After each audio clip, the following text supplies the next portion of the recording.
What's up guys, in this tutorial we'll be showing you how to set your Roblox account to 13 plus. So go over to your Roblox and at the top right corner you can click on settings. And then this is the icon right here, so it's a gear icon. Click on that, then click on settings itself and it will take you to this page.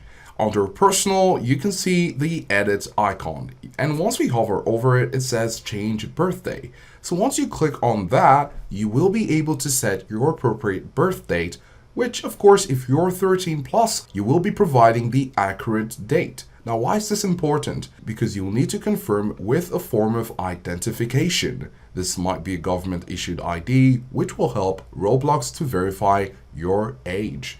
So once you do that and you're over 13, you're going to see your birthday written right there. And of course, once you provide your ID, it will verify and it will also show that it's been verified, just like you have this icon right here, verified. So this is how to set your Roblox account to 13 plus.